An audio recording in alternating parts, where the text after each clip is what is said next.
Welcome to the YouTube channel Mathematics Ganit Sangrah, where we learn to transform complex mathematical topics to simple form. मैं सतीश तिवारी आपका स्वागत करता हूं। चलिए आज देखते हैं हम हमारा टॉपिक दैट इज मैट्रिसेस, और मैट्रिसेस में हम देखेंगे it is reduction of quadratic form to canonical form by using orthogonal transformation. Okay, तो कभी कभी आपको डायरेक्टली ये भी पूछा जाता है कि आपको कन्वर्ट करना है particular matrix into the diagonal form by using orthogonal transformation, तब भी आप इसको यूज़ कर सकते हैं। या अदरवाइज अगर आपको पूछा है क्वाड्रेटिक फॉर्म को कैनोनिकल फॉर्म में कन्वर्ट करो बाय यूजिंग ऑर्थोगोनल, तो प्रोसीजर वही सेम रहने वाली है। इसमें बस आपको ऑर्थोगोनल मैट्रिक्स निकालना पड़ता है। Okay, now we go further here and first of all will see the definition of quadratic form. So definition of quadratic form क्या होती है हमारे पास, देखिए हमें डिनोट करते हैं क्यू को एक्स डैश ए एक्स से। अब एक्स हम क्या लेते हैं, it is column matrix x1 x2 x3। Okay, और एक्स डैश मतलब उसका ट्रांसपोज। सो x1 x2 x3 का ट्रांसपोज हो गया यहाँ पे x1 x2 x3 का रो मैट्रिक्स, और ए हमारा रहेगा A H G H B F G F C. ये हमारा रियल सिमेट्रिक मैट्रिक्स रहेगा। सिमेट्रिक है, अब सिमेट्रिक का मतलब देखिए ये पोजीशन है 1 2, ये पोजीशन है इट इज़ 2 1 सेम एलिमेंट, ये पोजीशन है 1 3, ये 3 1 सेम है। Then this is what we are having 2 3 and this is 3 2. Okay, this is a symmetric matrix we are having. and अगर मैं इसको डायगोनल से फोल्ड करता हूँ तो H H पे ओवरलैप होता है, G G पे और F F पे, इसलिए हम उसको कहते हैं सिमेट्रिक मैट्रिक्स। और अगर हम इन तीनों मैट्रिक्स का मल्टीप्लिकेशन करते हैं वो आप करके देख लीजिएगा तो हमें ये चीज़ मिलेगा, that is AX1 square plus BX2 square plus CX3 square plus 2FX2 X3 plus 2GX1 X3 plus 2HX1 X2, ये आपको हमको मिलने वाला है। तो ये हमारा हो गया, इसे हम कहते हैं क्वाड्रेटिक फॉर्म, जो हमको इस मैट्रिक्स से मल्टीप्लिकेशन से मिला हुआ है। तो ये डिफाइन किया हुआ है। तो कभी कभी एग्जामिनेशन में कैसा होता है कि डायरेक्टली आपको क्वाड्रेटिक फॉर्म दिया जाता है और उसके बाद फिर आपको सॉल्व करने के लिए बोला जाता है। तो हमको तो पहले मैट्रिक्स ए लगेगा। ओके, ये हमारा मैट्रिक्स ए हमको निकालना पड़ेगा, तभी हम उस मैट्रिक्स ए का आइगन वैल्यूज आइगन वेक्टर्स निकाल सकते हैं, उसको ऑर्थोगोनल मैट्रिक्स फाइंड आउट कर सकते हैं। तो देखते हैं हम इसको, जैसे अगर मेरे पास समझो ये फॉर्म दिया हुआ है तो मैट्रिक्स कैसे निकालना, लेट अस सी दैट। तो ओके, मुझे अगर मैट्रिक्स ए निकालना है यहाँ पे, तो देखिए आपको ये दिख रहा है coefficient of it is what x1 square x2 square x3 square, ये हम लिख देंगे हमारे डायगोनल में A B N C. Okay, now after that अभी h क्या है, h अगर आप यहाँ पे देख रहेंगे यहाँ से h आ रहा है, x1 और x2 का जो कोएफिशिएंट है वो 2h है, हम उसको 2 से डिवाइड कर देते हैं तो वो हो जाता है फिर h। अब देखिए x1 x2 का पोजीशन ये है, okay, according to the matrix, और x2 x1 का ये रहेगा फिर, मतलब दोनों ये रियल सिमेट्रिक मैट्रिक्स हमको फॉर्म करना है। तो x1 x2 और 1 2 और 2 1 पोजीशन पे एलिमेंट सेम रहेंगे। तो यहाँ पे एलिमेंट आएगा फिर हमारा 2h को आपने 2 से डिवाइड किया तो हो जाएगा h, ये हो जाएगा h, मतलब जो x1 x2 का जो भी कोएफिशिएंट रहेगा उसको हम 2 से डिवाइड कर लेंगे। अब इसके बाद ये हो गया 1 3 पोजीशन, ये हो गया 3 1 पोजीशन, इस पर सेम एलिमेंट रहेंगे। तो ये 1 3 आपको लेना है। तो 1 3 में जो आपको 2g दिख रहा है, सो 2g को हम 2 से डिवाइड कर देंगे तो हमारे पास g आएगा, तो g हम यहाँ पे लिखेंगे और यहाँ पे लिखते हैं। ओके, अब उसके बाद ये पोजीशन लास्ट वाला दैट इज़ 2 3, ये 2 3 हो गया, ये 3 2 हो गया। तो इस दोनों पोजीशन में भी हम पुटअप करेंगे कौन सा एलिमेंट, 2f हमारे पास है, इसको 2 से डिवाइड कर देंगे तो ये f आ जाएगा, ये f आ जाएगा, मतलब कोएफिशिएंट ऑफ x2 x3 को हम 2 से डिवाइड करते हैं और जो आता है वो हम यहाँ पे लिखते हैं। तो ये हमारा रियल सिमेट्रिक मैट्रिक्स हम ऐसे फॉर्म करते हैं क्वाड्रेटिक फॉर्म से। ओके, सो ये तो क्लियर है मेरे ख्याल से भी आपको। मैं अब आपको फॉर्मूला भी बता देता हूँ, मैंने यहाँ पे लिखा हूँ ऑलरेडी फॉर्मूला, ये फॉर्मूला भी आप यूज़ कर सकते हैं। Coefficient of x1 square x2 square x3 square diagonal के फॉर्म में लिख दिया, बाद में 1/2 coefficient of x1 x2, then 1/2 coefficient of x1 x2। Okay, ये सिमेट्रिक मैट्रिक्स है इसलिए दोनों एलिमेंट, फिर कोएफिशिएंट ऑफ x1 x3 को डिवाइड किया 2 से, इस पोजीशन पे लिखा और सेम एलिमेंट यहाँ पे आएगा। Then coefficient of x2 x3 is divide by 1/2, और यहाँ पे भी वही एलिमेंट आएगा, फिर डिवाइड बाय 2 करने के बाद आपको यहाँ पे वो एलिमेंट लिखना है, तो आपको ये मैट्रिक्स आ जाएगा, that is a real symmetric matrix. अब एग्जामिनेशन में कभी कभी अगर आपको पूछा है डायरेक्टली कि आपको निकालना है यहाँ पे आपको रिड्यूस करना है इस मैट्रिक्स को into the diagonal form by using the orthogonal transformation. तो फिर आपका प्रॉब्लम फिर यहाँ से स्टार्ट होगा। अगर क्वाड्रेटिक टू कैनोनिकल बोला है तो आपको क्वाड्रेटिक फॉर्म दिया हुआ रहेगा, आपको मैट्रिक्स फाइंड आउट करना पड़ेगा और उसके बाद फिर हम प्रोसीड करते हैं। कभी कभी तो मतलब ऐसा होता है कि एग्जामिनेशन में क्वाड्रेटिक फॉर्म भी दिया हुआ रहता है और मैट्रिक्स भी दिया हुआ रहता है, तो वो तो और आसान चीज़ है हमारे लिए, मैट्रिक्स निकालने की ज़रूरत नहीं रहता है, बट वैसा रेयरली होता है। ठीक है ना, अभी प्रोसीड करते हैं फर्दर। अब देखते हैं कि मैट्रिक्स ए का स्पेशलिटी क्या है। Matrix A of the quadratic form is symmetric, जो आपको ऑलरेडी मैं बताया कि रियल सिमेट्रिक मैट्रिक्स रहता है। और उसके बाद rank of matrix A is the rank of quadratic form, तो इसका जो रैंक रहेगा वही रैंक हमारे क्वाड्रेटिक फॉर्म का रहेगा। अब ये रैंक इंपॉर्टेंट है यहाँ पे, ठीक है। अब रैंक इंपॉर्टेंट, रैंक को जनरली हम स्मॉल आर से डिनोट करते हैं सपोज। अभी रैंक क्यों इंपॉर्टेंट है उसको हम देखते हैं फर्दर। तो हम फर्स्ट ऑफ ऑल लेते हैं क्वाड्रेटिक फॉर्म, वो हो गया q is equal to X dash A X. और अगर क्वाड्रेटिक फॉर्म हमारे पास है तो एक लीनियर ट्रांसफॉर्मेशन एग्जिस्ट होता है, x equal to Q Y type में हमने उसको ले लिया। ठीक है, x आपको पता है it is column matrix x1 x2 x3 और y होता है column matrix y1 y2 y3। Okay, और ये जो q दिख रहा है आपको, ये q हमारा ऑर्थोगोनल मैट्रिक्स है। ठीक है, अभी कैसे निकालते हैं हम इसको देखेंगे। तो एक लीनियर ट्रांसफॉर्मेशन हमारा एग्जिस्ट होता है जब भी हमारे पास क्वाड्रेटिक फॉर्म है, तो एक लीनियर ट्रांसफॉर्मेशन एग्जिस्ट होगा इस तरह का कि हम ये जो क्वाड्रेटिक फॉर्म है इसको मैं ट्रांसफॉर्म कर पाऊंगा सम ऑफ स्क्वायर फॉर्म में। सम ऑफ स्क्वायर फॉर्म का मतलब ही होता है it is a canonical form या फिर प्रिंसिपल एक्सेस फॉर्म, इसको हम कहते हैं। ठीक है, ये हमारा हो गया सम ऑफ स्क्वायर फॉर्म। तो क्वाड्रेटिक को हम बनते हैं कन्वर्ट करते हैं ये कैनोनिकल फॉर्म में, this is the canonical form we are having sum of square form. अब ये जो सम ऑफ स्क्वायर फॉर्म है ये इसमें नंबर ऑफ टर्म्स कितने रहेंगे, आर टर्म्स। अब आर क्या है, R is the rank of this matrix. ये भी आपको याद रखना कि इसमें नंबर ऑफ टर्म्स कितने रहेंगे। अगर मेरे पास रैंक ऑफ दिस मैट्रिक्स इसका एट द मोस्ट रैंक कितना रहेगा 3, तो इसमें इसके कैनोनिकल फॉर्म में एट द मोस्ट कितने रह सकते हैं टर्म 3। अगर इसका रैंक 2 है मतलब इसके कैनोनिकल फॉर्म में भी हमारे पास 2 ही एलिमेंट रहेंगे। अगर 1 है तो सिर्फ एक एलिमेंट आएगा कैनोनिकल फॉर्म के अंदर। So this is all about the canonical form and as well as the quadratic form introduction. Okay, I suppose कि आपको चीज़ें क्लियर है, it is just a definition हमने देखा। अब उसके बाद हम देखते हैं कि हमको नॉर्मलाइज्ड आइगन वेक्टर कैसे निकालना है। आपको ऑलरेडी पता है कि आपने रिडक्शन किया हुआ है डायगोनल फॉर्म को by finding there eigen value, eigen vector और मॉडल मैट्रिक्स, और बाद में बी इनवर्स ए भी निकाल के आपने उसको डायगोनल फॉर्म में कन्वर्ट किया हुआ है ऑलरेडी। ठीक है, वैसे मेरा एक वीडियो लेक्चर भी आप देख सकते हैं उसके अंदर। और यहाँ पे हम क्या करते हैं, जो वेक्टर हम निकालते हैं आइगन वैल्यूज़ के, हम करस्पॉन्डिंग वेक्टर जो निकालते हैं उसको हम नॉर्मलाइज करते हैं। अब नॉर्मलाइज का मतलब क्या होता है, फॉर एग्जांपल अगर मैं एक एग्जांपल लेता हूँ यहाँ पे, सपोज़ मैंने x लिया, आपके लिए मैं x यहाँ पे डिफाइन कर रहा हूँ, सपोज इट इज़ 1 - 2 एंड +2। ठीक है, अब इसका मुझे चाहिए नॉर्मलाइज्ड x।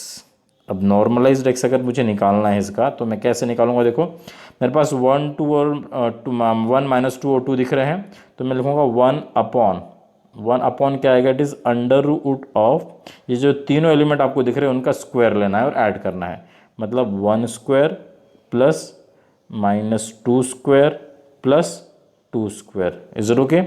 उसके बाद फिर मैं यहाँ पे लिखूँगा -2 अपॉन, फिर से सेम चीज़ हमारे डिनोमिनेटर में आएंगी, तीनों को ऐड करेंगे हम स्क्वायर लेके, 1 square plus -2 square plus 2 square, and then last one आ जाएगा फिर से भी 2 अपॉन अंडर रूट ऑफ सेम, फिर से 1 square plus -2 square plus 2 square. अब ये जो वेक्टर मिला मुझे, इसे हम कहते हैं नॉर्मलाइज्ड आइगन वेक्टर। तो ये हमको निकालना है ऑर्थोगोनल ट्रांसफॉर्मेशन के अंदर।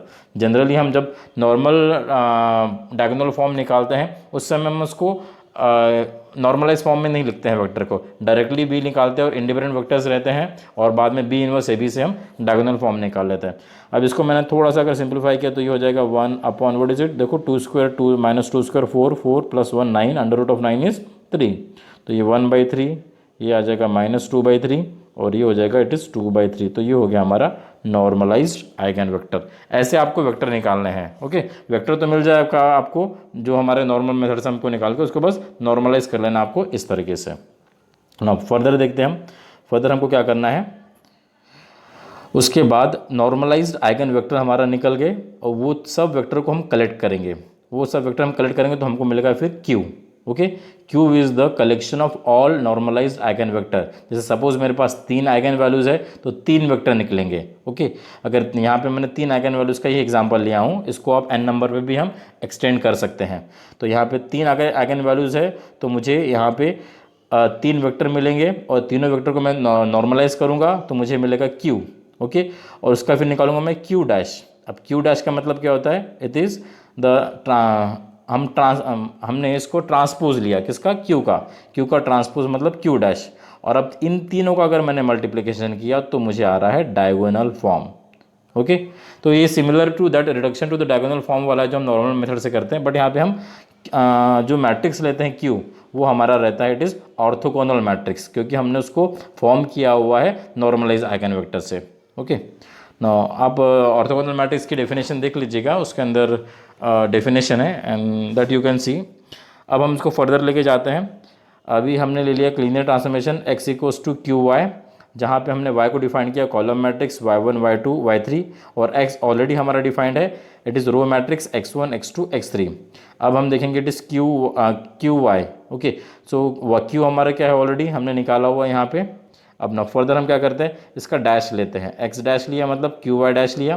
क्यू वाई डैश मतलब क्या हो जाएगा ये, according to the definition of matrices इसको हम लिख सकते हैं y dash and q dash. Now further अब हम क्वाड्रेटिक फॉर्म लिखते हैं। क्वाड्रेटिक फॉर्म क्या था हमारा, q is equal to x dash A X. हमने x डैश निकाला अभी ऊपर से, और x ऑलरेडी हमारे पास है, x हमने डिफाइन किया, it is what, linear transformation Q Y. हमने यहाँ पे पुटअप किया। अब हम क्या करते हैं, एसोसिएटिव प्रॉपर्टी अप्लाई करते हैं, क्यू डैश ए क्यू को हम एक साथ लेके आते हैं। अगर एक साथ लेके आए तो आपको ये चीज़ मिल जाएगा, और उसके बाद this is Y dash and this is Y we are having, okay. Y dash मतलब it is transpose of Y, तो इसका ट्रांसपोज हो जाएगा row matrix y1 y2 y3। Q dash A Q अभी निकाला जो डायगोनल फॉर्म रहने वाला है आपका, and it is multiplied to what, y, that is y1 y2 and y3। ना उसके बाद फर्दर हम जाते हैं, तो हमने क्या कर दिया, ये जो हमारा क्वाड्रेटिक फॉर्म था, ठीक है, वो हमारा हो गया अभी सम ऑफ स्क्वायर फॉर्म के अंदर कन्वर्ट। इसे हम कैनोनिकल फॉर्म भी कहते हैं, प्रिंसिपल एक्सेस फॉर्म भी कहते हैं। तो इस तरह से हम कन्वर्ट करते हैं quadratic form to canonical form में। मतलब सेम चीज़ है, आपको मैट्रिक्स ए निकालना है, उसके बाद उसका कैरेक्टरिस्टिक इक्वेशन निकालना है, आइगन वैल्यूज़ निकालनी है, आइगन वेक्टर्स निकालने हैं, और आइगन वेक्टर्स को क्या करना है, नॉर्मलाइज्ड करना है। उसके बाद फिर उनका कलेक्शन करके आपको मैट्रिक्स क्यू बनाना है, और वो जो क्यू मैट्रिक्स है उसको मैट्रिक्स ऑफ ट्रांसफॉर्मेशन भी कहते हैं और ऑर्थोगोनल मैट्रिक्स कहते हैं। अगर आपको सिर्फ डायगोनलाइज करने के लिए बोला है एग्जामिनेशन में तो आपका यहाँ तक आंसर हो गया, बट अगर आपको बोला कि कैनोनिकल फॉर्म भी निकालो तो फिर आपको यहाँ तक निकालना पड़ेगा, ठीक है। ये थोड़ा सा फिर एक्सटेंशन करना पड़ेगा आपको ये आ जाएगा फिर। नाउ फर्दर जैसे मैंने आपको ऑलरेडी बताया कि क्यू को हम ऑर्थोगोनल मैट्रिक्स भी कहते हैं, इसलिए इस मेथड को हम ऑर्थोगोनल ट्रांसफॉर्मेशन कहते हैं, ठीक है, reduction by using the orthogonal transformation. And Q is the matrix of transformation. आपको एग्जामिनेशन में पूछा जाता है specify the matrix of transformation, तो Q will be over the matrix of transformation. चलिए हम अभी देखते हैं एग्जाम्पल में है हमारे पास, it is what, reduce this quadratic form 8x1 square plus 7x2 square plus 3x3 square minus 12x1 x2 plus 4x1 x3 minus 8x2 x3 to canonical form. मतलब क्वाड्रेटिक फॉर्म दिया हुआ है, कैनोनिकल फॉर्म में बदलना है आपको। In the examination in place of x1 x2 x3 xyz भी रह सकते हैं, तो आपको वैसे ही मतलब वो चीज़ें अकॉर्डिंगली फिर आपको वेरिएबल बस बदलने हैं। So let start our solution. तो सोल्यूशन में हमने क्या कर दिया, क्वाड्रेटिक फॉर्म को इस तरह से लिख दिया, q equals to x dash A X, ये हमारा आ गया, ठीक है। अब आपको पहला जॉब है कि इसमें मैट्रिक्स ए निकालना। अब मैट्रिक्स ए हम कैसे निकालते हैं, matrix A equals to, it is a symmetric matrix, वो हमको पता है। तो इसमें हम पहले डायगोनल एलिमेंट लिख देंगे। डायगोनल एलिमेंट कौन से रहेंगे, coefficient of x1 square x2 square and x3 square. तो ये 8 7 3 यहाँ पे आ गया। उसके बाद x1 x2 का जो कोएफिशिएंट है, ठीक है, उसको हम डिवाइड करेंगे 2 से। सो -12 को डिवाइड कर 2 से तो आ गया -6। तो 1 2 पोजीशन ये है और 2 1 ये है, क्योंकि सिमेट्रिक मैट्रिक्स है तो हमारा आपका -6 यहाँ पे आएगा और -6 यहाँ पे रहेगा। फिर 1 3 पोजीशन देखो, इट इज़ x1 x3, तो यहाँ पे है 4 को हमने डिवाइड किया 2 से तो ये आ जाएगा 2। तो x1 1 3 पोजीशन ये है, 3 1 ये है, तो यहाँ 2 आएगा और यहाँ 2 आएगा। और फिर x2 x3 का कोएफिशिएंट है -8, डिवाइड किया 2 से आएगा -4। सो 2 3 पोजीशन ये है तो -4 यहाँ पे, -4 यहाँ पे। तो इस तरह से हम बनाते हैं रियल सिमेट्रिक मैट्रिक्स। अगर नहीं दिया हुआ है तो आपको फॉर्म करना ही पड़ेगा। तो मैंने ये जो एग्जांपल दिया है इसके अंदर पूरा चीज़ कवर हो जा रहा है। हम क्वाड्रेटिक फॉर्म से सिमेट्रिक मैट्रिक्स भी बनाते हैं और उसके बाद फिर हम इसके eigen values, eigen vectors, normalize vector और फिर ऑर्थोगोनल मैट्रिक्स निकालते हैं। Now we move further here. Now after that ये मैंने कंपेयर किया हूँ, ये आपके इसके लिए कि मैं कंपेयर करके फिर ये आपको मैंने डायरेक्टली कैसे निकालते हुए बताया था। उसके बाद मैं कंपेयर कर रहा हूँ यहाँ पे स्टैंडर्ड फॉर्म से, ओके। और उसके बाद ये x दिया हुआ है, a हमारा ये चीज़ होगा, जिसमें मैं अभी आपको ऑलरेडी a निकाल के बताया कि हम कैसे लिखते हैं। तो इतना चीज़ आपने एग्जामिनेशन में नहीं लिखा, स्किप किया तो भी चलेगा। ये जस्ट मैंने आपके इन्फॉर्मेशन के लिए दिया कि ये जो फॉर्मूला है आप अप्लाई कर सकते हैं और इस तरह से आपको मैट्रिक्स a मिल जाएगा, ठीक है। नाउ फर्दर प्रोसीड करते हैं। अब हम निकालेंगे कैरेक्टरिस्टिक इक्वेशन, बिकॉज हमको आइगन वैल्यूज और आइगन वेक्टर दोनों चाहिए। तो characteristic equation will be determinant of a minus lambda equals to 0। But एक शॉर्टकट मेथड है, अगर 3/3 मैट्रिक्स है तो मैं कैसे निकालता हूँ उसको, lambda cube minus s1 lambda square plus s2 lambda minus determinant of a। तो ऑलरेडी मैंने इसकी प्रीवियस वीडियोज़ में मैंने आपको बताया है कि s1 stand for what, sum of diagonal elements of a, और s2 मतलब sum of minus of diagonal elements of a। तो sum of diagonal elements of a कर देंगे, 8 + 7 + 3 आ गया s1। उसके बाद माइनस का सम करेंगे तो डायगोनल एलिमेंट्स जो है उनके माइनस निकालेंगे। 8 का माइनस निकालेंगे तो ये कॉलम और ये रो छोड़ देंगे, बाकी हम डिटरमिनेंट के फॉर्म में लिख देंगे। फिर 7 के लिए ये कॉलम छोड़ देंगे, ये रो छोड़ देंगे। आपको डायगोनल एलिमेंट्स के ही माइनस निकालना है, ओके। देन 8 2 2 3 आपने यहाँ पुट अप कर दिया, सेम ये 3 के लिए ये कॉलम छोड़ा, ये रो छोड़ा और बाद में इसको डिटरमिनेंट के फॉर्म में लिखा। इसको सॉल्व कर देंगे, we are having the value as 45। ये आप कर सकते हैं। s1 हो गया, s2 हो गया। अब हमको निकालना है डिटरमिनेंट ऑफ a, वो हम निकालने के बाद इसमें वैल्यूज पुट अप कर देंगे, okay. Now further we go here finding the determinant of a। So determinant of a will be given by, it is, आप कैलकुलेट करेंगे तो it come out to be what, 0। ये भी आप easily निकाल सकते हैं। कैलकुलेटर का भी आप यूज़ कर सकते हैं डिटरमिनेंट निकालने के लिए। ऑलरेडी एक मेरा वीडियो है, ओके, जिसका डिस्क्रिप्शन में मैं लिंक शेयर कर देता हूँ यहाँ पे, ताकि आप उसको देख सकते हैं फिर उस लिंक को, और वहाँ पे देख सकते हैं कि how to find out the determinant of a particular square matrix. Now अब हम फर्दर चलते हैं। हमने s1 s2 और डिटरमिनेंट यहाँ पे पुटअप कर दिया, मुझे ये मिला, डिटरमिनेंट तो 0 है, यहाँ से लैम्बडा कॉमन निकाला और उसके बाद ये मिला lambda square minus 18 lambda plus 45। सो इसको हम लिख सकते हैं लैम्बडा इक्वल्स टू 0 या फिर ये quadratic equation equals to 0। Quadratic equation को आप सॉल्व कर देंगे तो आपको रूट मिल जाएंगे, इट इज़ व्हाट 3 और 15, ओके। इट इज़ 15 3 45 आता है। सो दैट एडिशन इज -18 आ जाएगा, -3 -15 लिया तो, और ये 45। तो रूट्स हमारे आगे 0 3 15, ये हमारे हो गए आइगन वैल्यूज़। अगर आप यहाँ पे ऑब्जर्व कर रहे हैं तो हमारे तीनों आइगन वैल्यूज़ यहाँ पे डिफरेंट है, ओके। तो it is easy to calculate the vectors then. तो उसके बाद देन हमने वेक्टर डिफाइन कर दिया, let x equals to x1 x2 x3 be the eigen vector corresponding to the eigen value lambda. और उसके बाद हम इक्वेशन कौन सा लेते हैं वेक्टर निकालने के लिए, a minus lambda I x equals to the big zero. This big zero stand for null matrix. Now further अब हम निकालेंगे a माइनस लैम्बडा आई। तो मैट्रिक्स a जो होता है हमारे पास, देखिए यहाँ पे डिटरमिनेंट में लिखा हूँ बट यही मैट्रिक्स a है हमारा। तो मैट्रिक्स a में हम जो डायगोनल एलिमेंट्स होते हैं उसको मैं लैम्बडा से सब्ट्रैक्ट अगर करता हूँ तो मुझे a माइनस लैम्बडा आई मिल जाता है। सो देखिए मैंने यहाँ पे लैम्बडा से सब्ट्रैक्ट किया, ओके, बाकी सब एज इट इज़ है, और इनटू x लिखा, x मतलब x1 x2 x3 and this is 0 0 0। हमारा 2/2 मैट्रिक्स था इसलिए हमने वेक्टर लिया x1 x2 x3। अगर 3/3 था इसलिए हमने लिया x1 x2 x3। अगर 2/2 रहता तो हम लिखते हैं x1 और x2। ना अब इसको हम इक्वेशन के फॉर्म में कन्वर्ट कर देंगे। ये रो मैं इससे कॉलम से मल्टीप्लाई करूंगा, इक्वेट करूंगा 0 से, ये रो इस कॉलम से करेंगे 0 से इक्वेट, ये रो इस कॉलम से। तो आपको 3 इक्वेशन इस तरह से मिल जाएंगे यहाँ पे, ओके। अब ये 3 इक्वेशन हमें क्या करना है, lambda is equal to 0 put up करना है एक बार, x1 x2 x3 फिर निकालना है, फिर 3 पुटअप करना है और फिर 15 पुटअप करना है। तो आपको ऐसे 3 वेक्टर्स फिर मिल जाएंगे corresponding to each eigen value lambda. तो पहले अगर मैंने 0 पुटअप किया तो ये 0 आ जाएगा, ये 0 ये 0। तो आपको सिंपल सा इक्वेशन मिल जाएगा यहाँ पे इस तरह का। देखिए ऐसे 3 इक्वेशन हमारे पास आ जाएंगे। अब ये जो 3 इक्वेशन है हमारे सिस्टम ऑफ होमोजेनियस इक्वेशन है। आपको मैं बताया हूँ कि होमोजेनियस इक्वेशन हमेशा कंसिस्टेंट होते हैं, मतलब सोल्यूशन एग्जिस्ट होता है and that solution is always a zero solution. But हम यहाँ पे सर्च कर रहे हैं नॉन जीरो सोल्यूशन, बिकॉज हमको जो वेक्टर निकालना है that should be the non zero vector, okay. तो हम यहाँ पे क्रैमर्स रूल लगाते हैं और उससे हम सॉल्व करते हैं। सपोज मैंने इक्वेशन नंबर 3 और 4 लिया उसको मैं क्रैमर्स रूल अप्लाई करूँगा और जो वैल्यूज आएंगी x1 x2 और x3 की, उसमें फिर मैं चेक करूँगा कि इक्वेशन 2 सेटिस्फाई करता है कि नहीं। आप सेकंड थर्ड भी ले सकते हैं, सेकंड फोर्थ भी ले सकते हैं, बट कंडीशन क्या है कि वो दो इक्वेशन सॉल्व करने के बाद जो वैल्यू आती है वो तीसरा इक्वेशन सेटिस्फाई कर रहा है कि नहीं, वो आपको देखना पड़ता है। Okay, now proceed further. So यहाँ पे हम अगर लास्ट टू इक्वेशन ले रहे हैं, सपोज 3 4, तो मैंने लिखा x1 upon then minus x2, बीच वाला माइनस लेना है, x3 अपॉन।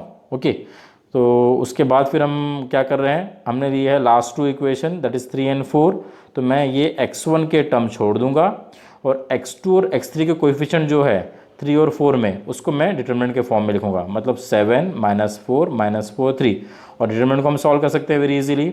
उसके बाद x2 को हम छोड़ देंगे, कोएफिशिएंट लिखेंगे x1 और x3 के, तो यहाँ पे हमने लिख दिया वैसे।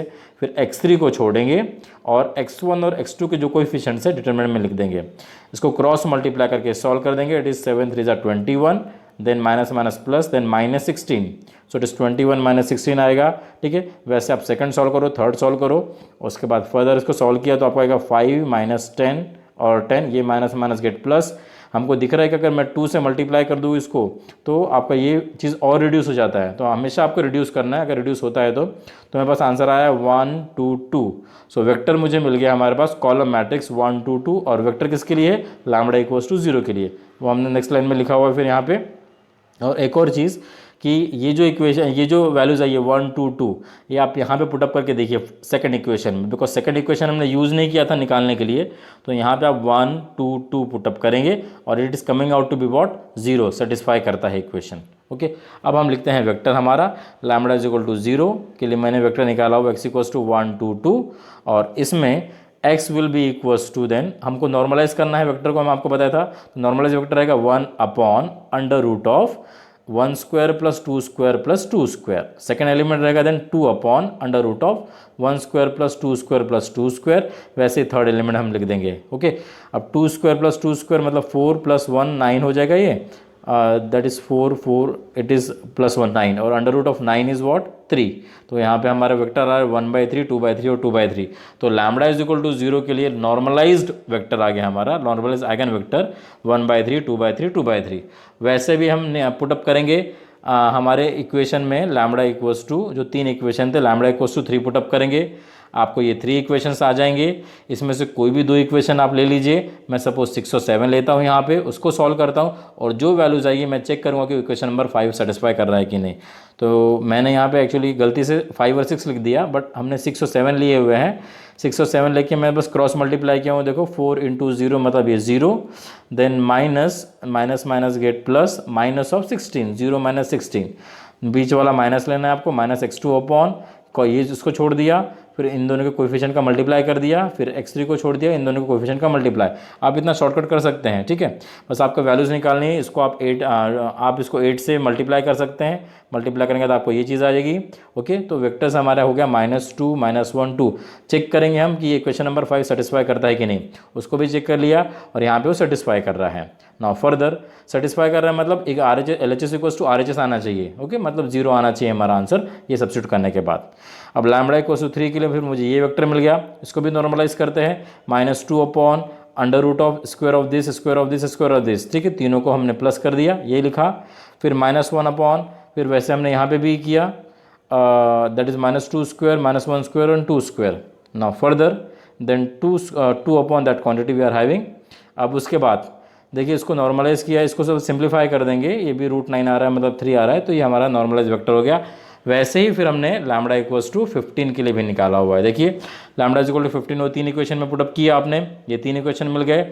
अब सपोज मैंने यहाँ पे 8 और 9 लिए, यहाँ पे 8 और 9 को मैं सॉल्व करता हूँ वही क्रैमर्स रूल से, इन दोनों को लिए और बाद में चेक करूँगा कि वो 10th इक्वेशन सेटिस्फाई कर रहा है कि नहीं। ठीक है, ये तो सोल्यूशन आप कर सकते हैं वेरी इजीली।